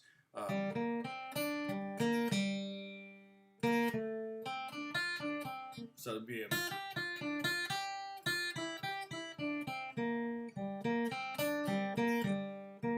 yeah, melodically that's a little more boring. The C isn't awful. I don't hate it. It's just a little bit. It seems a little out of place. That's all. Okay, so I'm boring you all with my compositional mind games. Let's see. Delete. Okay, make sure I'm not removing the yes. Okay. So let's see. All right, what's going on? Squirrel. Don't forget the hairdryer. Oh my god.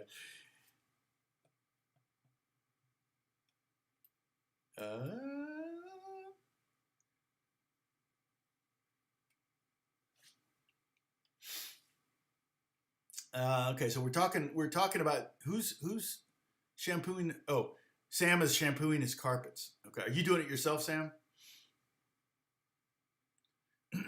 Holly, what did Holly say that? Oh, lots of squirrels for you. Yeah, not me. You guys are having a squirrel contest. I see how many times you can get me off subject. You know, we don't have any carpets in our apartment, in our house. We all hardwood floors and stone floors and marble floors, mostly hardwood. But we have rugs, but not carpets. So, but yes, you do have to shampoo them every now and then, or else they get kind of matted and everything. All right.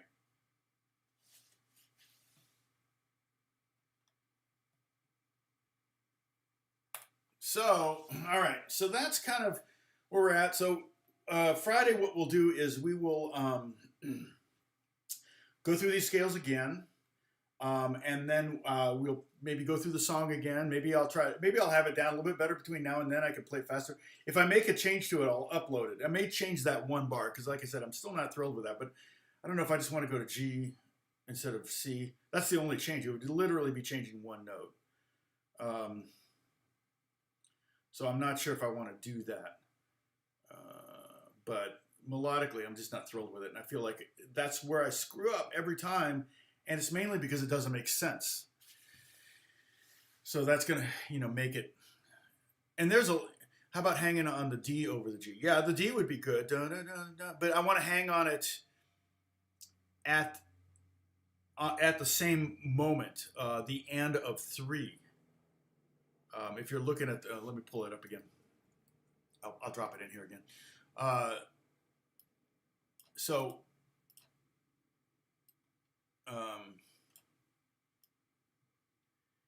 And if I went straight, instead of going to the C, if I went up to that D, that would be one of those third finger doing the 2 notes on 2 adjacent strings at the same time. So that would be a difficult thing to do.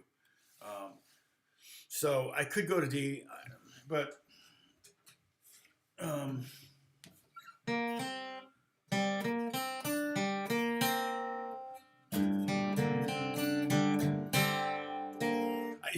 the cool thing about that is I do like that C note in the other, in that other phrase. Sorry, I got my footrest moved. In the second stave of the music, the bars 5 and 6, I spend a lot of time on the C note. I just don't sit on it for 2 eighth notes. And here I'm sitting on it, so it's just to be.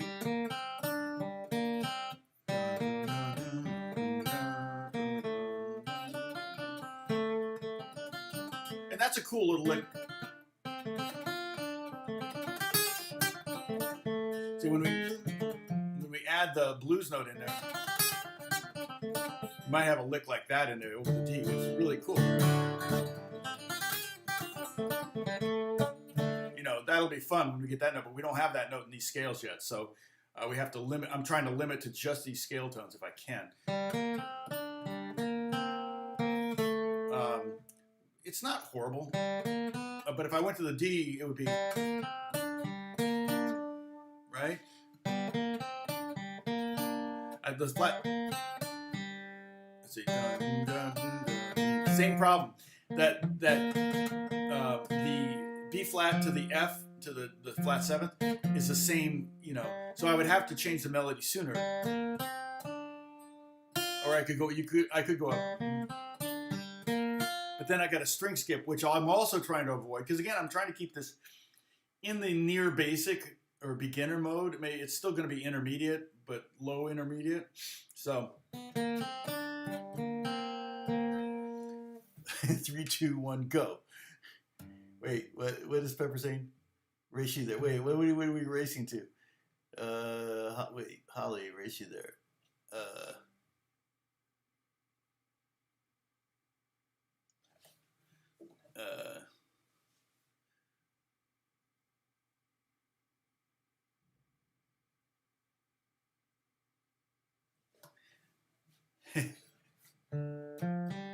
But I could go to the G. Like I said, the one phrase that I could do would be,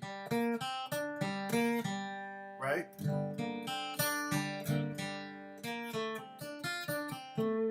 All right.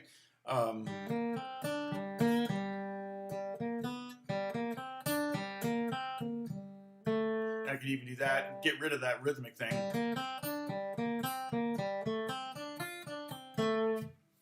Which almost might make more sense because it sets up the D better, I think. So I don't know. If I change it, I'll re-up it and we'll have a new variation. I'll probably put on it variation or something like that. Okay, no worries. You got another fire to put out. I'm going to get rid of this and try not to get rid of the... okay, remove, yes. All right. And I got to get some work done today too, so I'm going to be taking off here in a minute. Any other questions?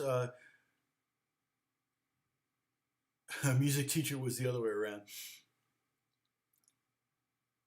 Oh, you're a drummer. Oh, yeah. See, drummers make great guitar players.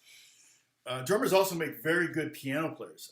In my university, when I studied guitar, you had to have a second instrument, and you know, you had a primary instrument. You always had to have a second, and so my second instrument was going to be piano. So I had to take piano classes, and the percussion majors, everybody else got to choose what their second instrument was. My second instrument could have been percussion, could have been drums, could have been piano, could have been, I don't know, yeah, bass, upright bass would have had to have been one, or it could have been woodwinds or strings. It could have been violin or cello or viola or whatever. In fact, I probably wish I'd done one of those because I kind of already played piano, but piano class was just really frustrating because it was reading in two hands and all that. I wasn't very good at it. But the drummers were always the best piano players. Even some of the drummers were better piano because they were. Is mainly the reason they had to do piano is because of mallets. The percussion majors had to learn mallets, and so the way to learn mallets is you have to learn piano at the same time, kind of.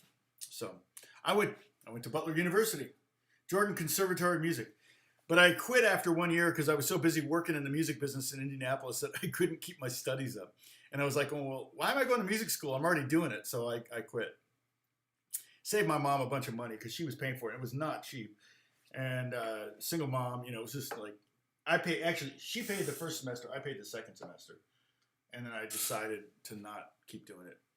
So, quick question from Holly, strumming on the practice song. Oh.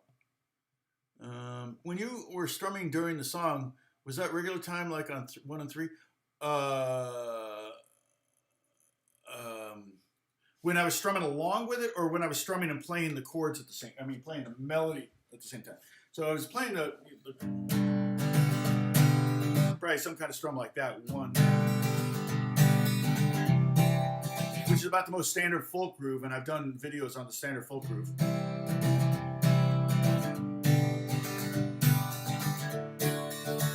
But when I was playing the melody thing, I was like,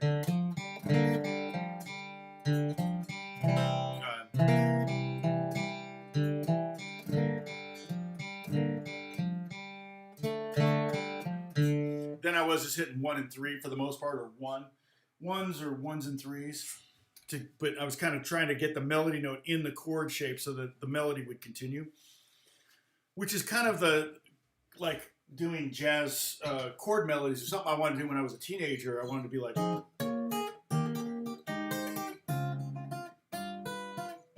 because I couldn't find a band, so I said, well, I'm just going to do, you know,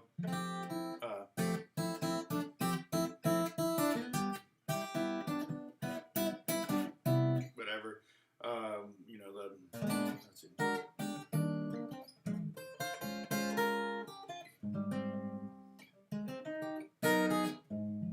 Kind of like Joe Pass, who I idolize.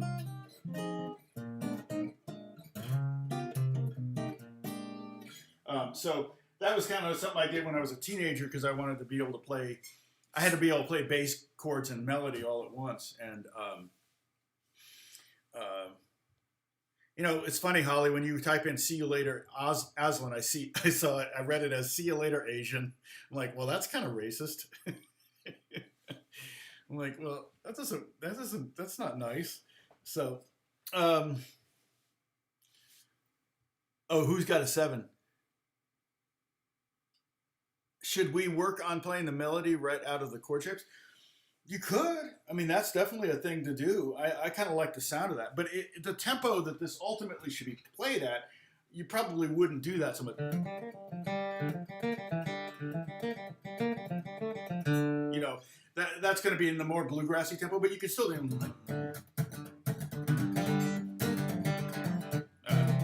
That'd be hard, but I do think that sometimes when you're playing the bluegrass,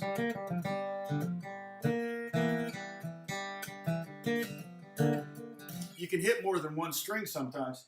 It sounds even more bluegrassy sometimes if you kind of give it that 2-note thing, but not necessarily full chord. At sequence. Oh, yeah. Yeah, so the song is in Tom's, let's see, it says in the Discord, it says Tom's lesson PDFs. It's if you have to open up the tab that says Tom Straley's room. So if that tab is closed, you won't see it. So on the left-hand side, about halfway down, it says Tom Straley's room. Open that up, and then you'll see intro, general chit chat, Tom's text chat channel, viewers, helpful, custom. I don't know, what is that? Oh yeah. We haven't posted much in there. And then the 5th one is Tom's, and that has all the PDFs, and it has all of the JPEGs too, like these scale shapes over here that are all different sizes that they're bugging me. Fine, yeah, that's better. So,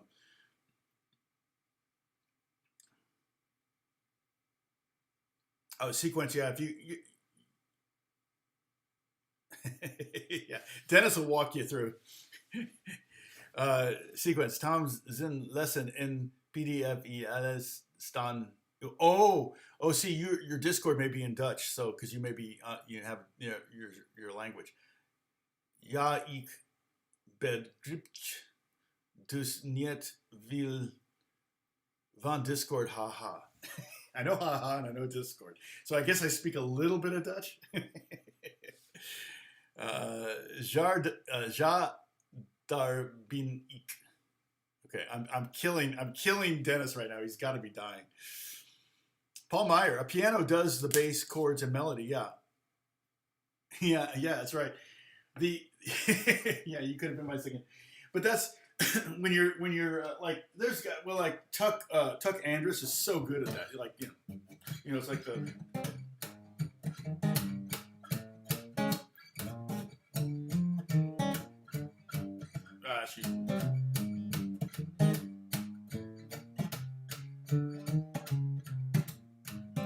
To try to get those chords in there and have the bass line.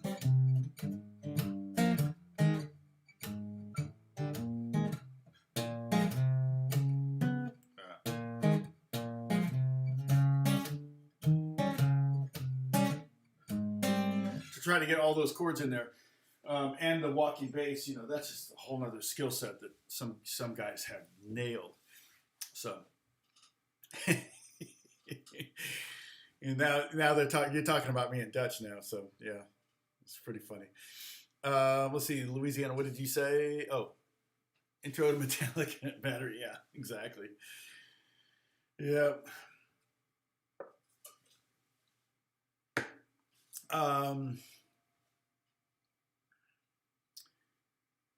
Let's see. Yeah, no worries, David. Yeah, oh my gosh, it's minus 6 degrees Celsius outside. Not much warmer in here. Oh my goodness. Yeah, we think about leaving California, and it's like I don't know if I could be in the cold weather again. I mean, it gets cold here, and we're like, it gets to 48 degrees, and we're like, oh my gosh, it's cold, and that's of course Fahrenheit, but. Yeah, you can slap the guitar, obviously. Yeah, that's definitely one of those skills. I mean, when I'm playing like that standard folk group, I'll post a link for that. So, but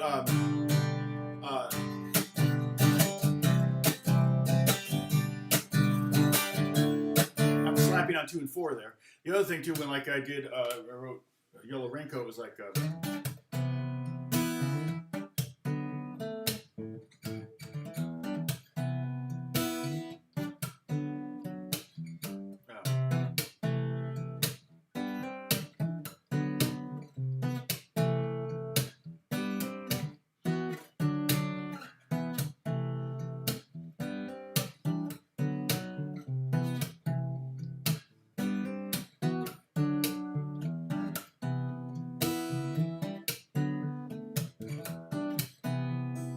I like doing that kind of stuff. It's kind of John Mayer like. He does that a lot too. So so let me Holly, I think it was you was asking about the groove. Let me find that video I did here. Folk.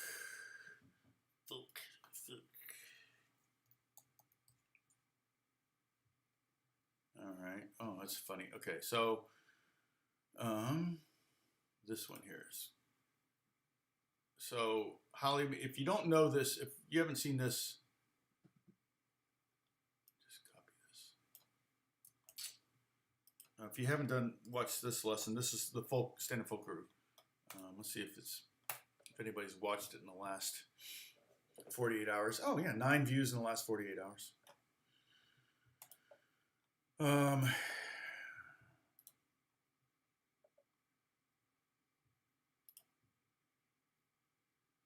Yeah, it's funny. Yeah, well, when I released it in 2018, it got a lot of views, but even then, that wasn't that much.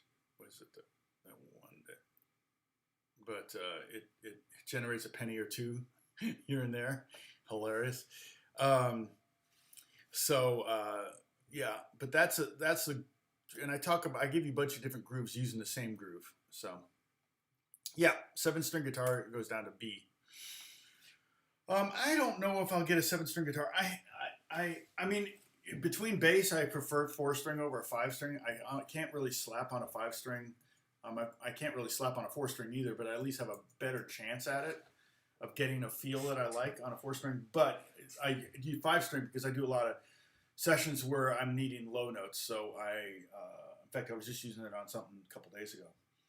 A 7-string guitar, but the 5-string just feels like I'm not as comfortable where it is. The baritone gets me down to the B, so if I need to get that low B thing, I can just use the baritone, and I'm good with that. To me, that's better. The 7-string would give you that low B, and then you'd have the ability to solo high, too. But there's no context that I'm currently in that I would need a 7-string to be able to do that.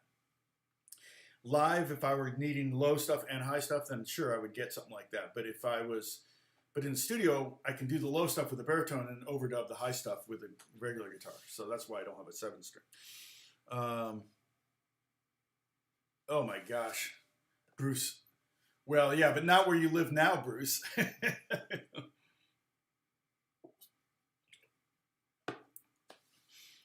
Yep, that's crazy. Oh, I'll be back next time as Wesley. Okay. So you've got 2 YouTube. I wonder how many of my subscribers are different. Oh, well, that's good, Louisiana. Yeah, I don't know. I can't find the string as easy. The strings are too close to each other. I feel like the strings are really far apart and nice to get with the 4 strings. So, all right. So I am going to take off. 45 likes, not bad. We peaked out though at 47, which wasn't very high, but that's okay. I'll see you on Friday. We're gonna continue with this lesson. We're gonna do more minor pentatonics. We're just gonna stay on this. Next week I'll add the blues notes to it, and that'll be fun. I think for the writing. I think for my songwriting, I'll be able to come up with some kind of fun little things we can do there. I think you'll enjoy it. And I've seen a 12-string bass too. The bass player for Cheap Trick played a 12-string bass, but it wasn't. It was really 4-string bass with 3 strings per 4-string per string. So it was like playing a 12-string guitar has pairs of strings, but. No problems, Jan. Thank you so much. Thanks for everyone for tuning in. And I think, like I said, I'll see you on Friday, Lord willing, 9 o'clock California time. And I will we'll continue to kind of play through this. And then maybe, I'm not sure what else we'll do, but we'll finish up this, and then we're going to go next week. We're going to add the blues note to it. So it'll be kind of building on this lesson next week as well. And then the next week after that, I may we may do, what was one of the, we might do G, because like someone pointed out, was that you, who was that? Was that you, Sam, that pointed out that if we add up all the notes in this, we actually end up with a G Dorian scale. So we could, that would be a kind of a fun scale to play over the bluegrass progression. So we may do that one as well. And then also I do want to do some things like, we're going to do some riffs. We're going to learn riffs. I may just, you know, like cheater riffs kind of thing. I call it,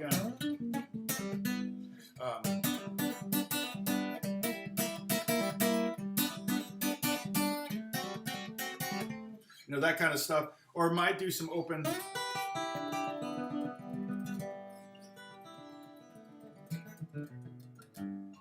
I don't know. We might get some of those things. Those are kind of advanced things, but I'll play it by ear. Yeah, G Dorian would be the hybrid of these three scales. If you merged all the notes together, you would create G Dorian, which would totally work over this chord progression. So, I mean, you might want to not play the B flat over the D chord, but other than that, everything's going to pretty much sound cool. So, all right. Hope everyone's well. Mark, thank you so much.